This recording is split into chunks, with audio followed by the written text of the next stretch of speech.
Seja bem-vindo ao canal Penal Sem Dúvida. Eu sou o professor Fábio Rodrigues. Hoje falaremos sobre inimputabilidade penal, artigos 26, 27 e 28 do Código Penal.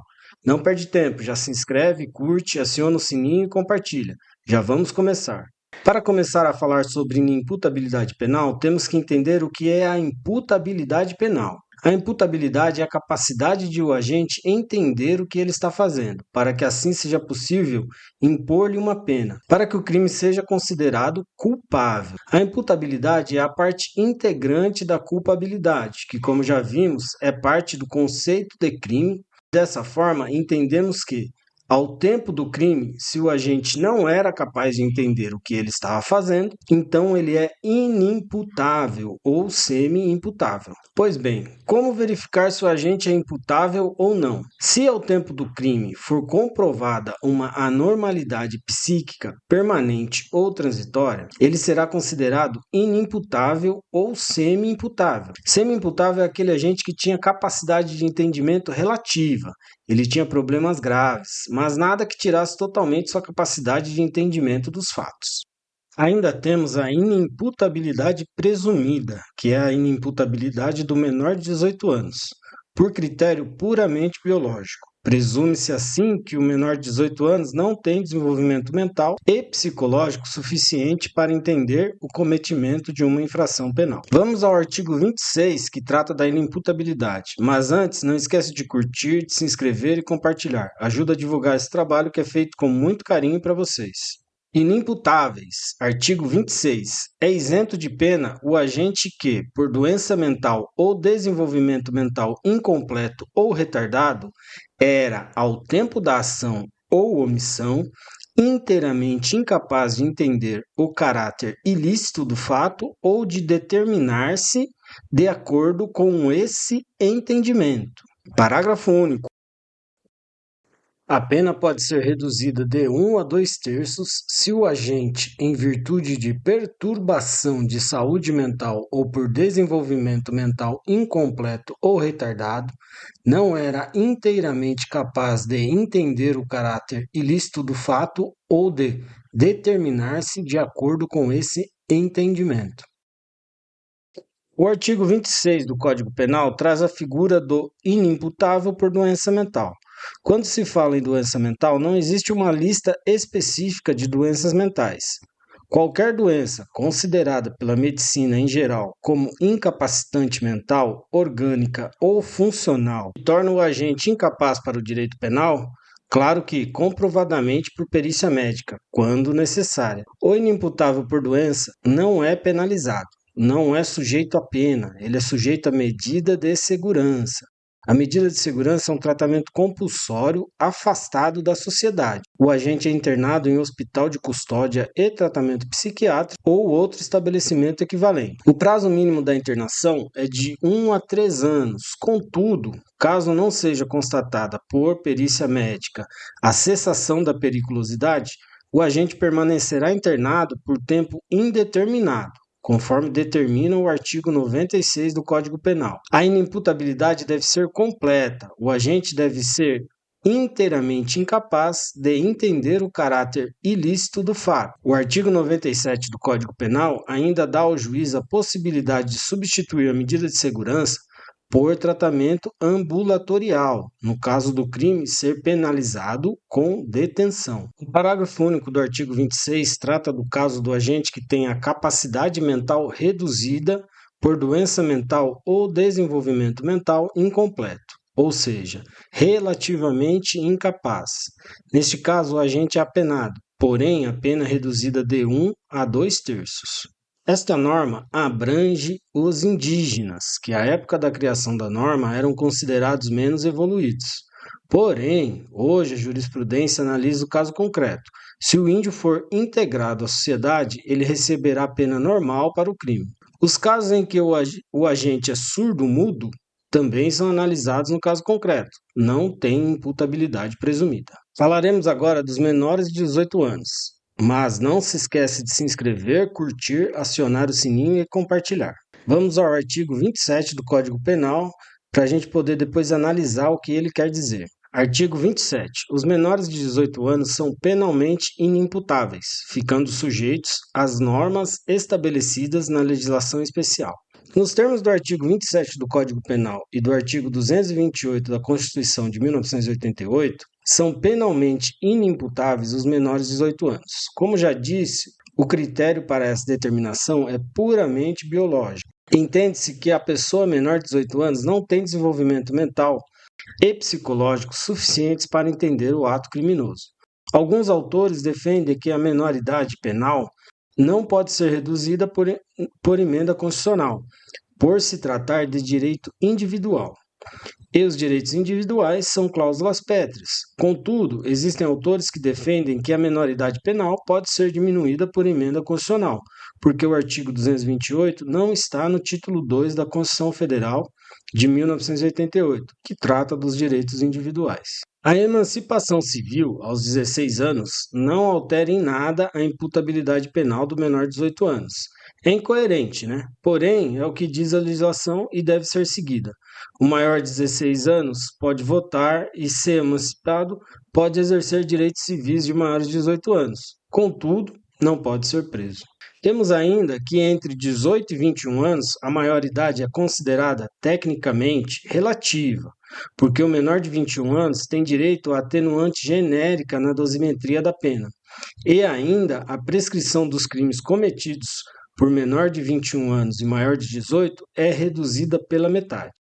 A idade do agente é verificada no momento da conduta, é a famosa teoria da atividade, independente se o resultado ocorreu no dia em que o agente passou a maioridade. Se o crime foi cometido no dia em que ele era menor, por isso se diz que a teoria da atividade é o dia em que aconteceu o fato.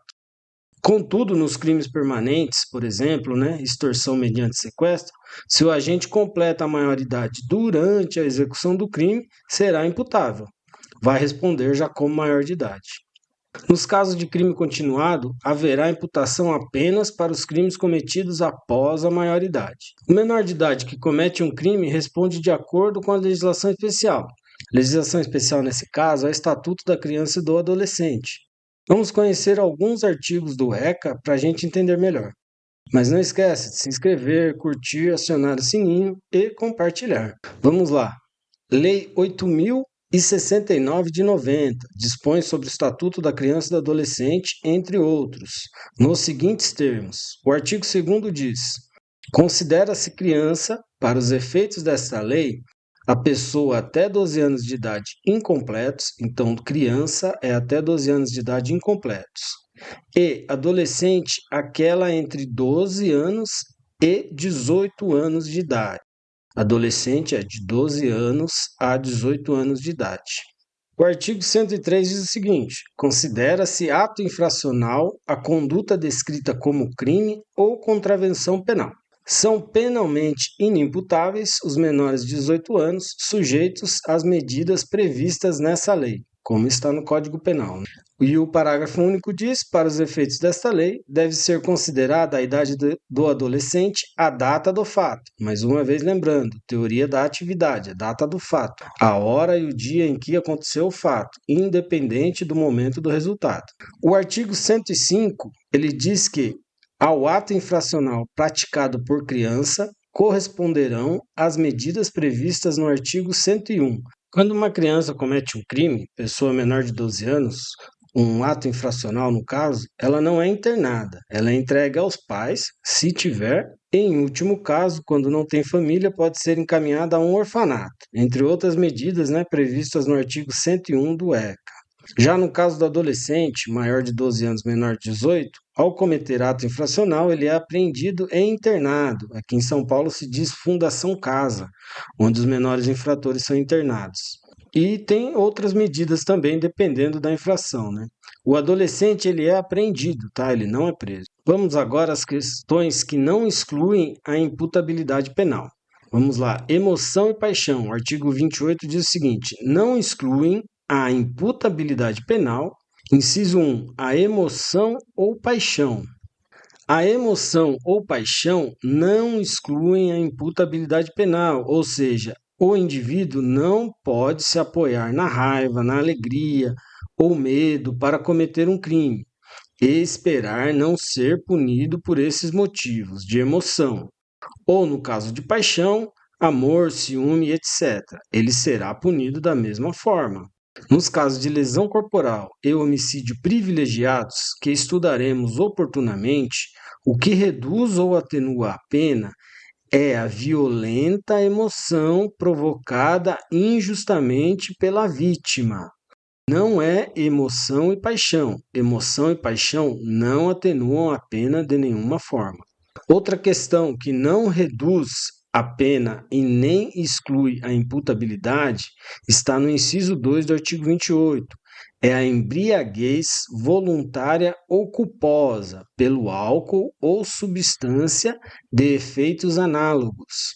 Da mesma forma que a emoção e a paixão, a embriaguez voluntária ou culposa não exclui a culpabilidade. Vamos lá. Entende-se como embriaguez voluntária a pré-ordenada, que inclusive agrava a pena, conforme o artigo 61, inciso 2, a linha L, tá?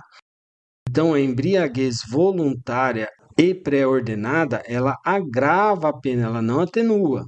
Onde o indivíduo ele já se embriaga com a intenção de cometer o crime em estado anormal. E ainda pode ser a não pré-ordenada, onde a ingestão do álcool é intencional, mas não tem, num primeiro momento, o objetivo criminoso, ou seja, o indivíduo está se alcoolizando e, de repente, depois de alcoolizado, ele comete um crime e alega que ele estava alcoolizado. Não vale como inimputabilidade, tá? Não vale como atenuante de pena. Ele bebeu porque ele quis, ele ingeriu álcool porque ele quis. Independente disso, vai responder pelos seus crimes. A embriaguez culposa se resume ao indivíduo que consumiu álcool sem intenção de se embriagar, mas podia prever a embriaguez. Ele não tinha intenção de se embriagar, mas podia prever que ficaria embriagado. Nos dois casos apontados pelo legislador, a culpabilidade não é excluída. Mais uma vez, repetindo, não é excluída. O parágrafo 1º do artigo 28, ele traz uma exceção, tá? É isento de pena o agente que, por embriaguez completa, proveniente de caso fortuito ou força maior, era, ao tempo da ação ou omissão, inteiramente incapaz de entender o caráter ilícito do fato ou de determinar-se de acordo com esse entendimento. Parágrafo 2º já diz o seguinte: a pena pode ser reduzida de 1 a 2/3 se o agente, por embriaguez proveniente de caso fortuito ou força maior, não possuía, ao tempo da ação ou da omissão, a plena capacidade de entender o caráter ilícito do fato ou determinar-se de acordo com esse entendimento. O que o parágrafo 1º quer dizer? Que exclui a culpabilidade de quem cometeu o crime após a embriaguez completa por ingestão de álcool proveniente de caso fortuito ou força maior. Caso fortuito pode ser, por exemplo, a ingestão de álcool sem saber. E o caso de força maior é a ingestão de álcool forçada, tá? Nesses casos, a embriaguez exclui a culpabilidade. O parágrafo 2º quer dizer que trata da embriaguez parcial. O indivíduo não está totalmente embriagado, mas a embriaguez deve ser também proveniente de caso fortuito ou força maior. E neste caso, tem redução de pena, de 1 a 2/3. Se a embriaguez for relativa. Se for embriaguez completa, exclui a culpabilidade, mas sempre por caso fortuito ou força maior, ou seja, não houve qualquer intenção de se embriagar. Não esqueça de se inscrever, curtir, compartilhar. Ajude o canal a divulgar esse trabalho que é feito com muito carinho para todos vocês. Muito obrigado por assistir até o final. Até a próxima!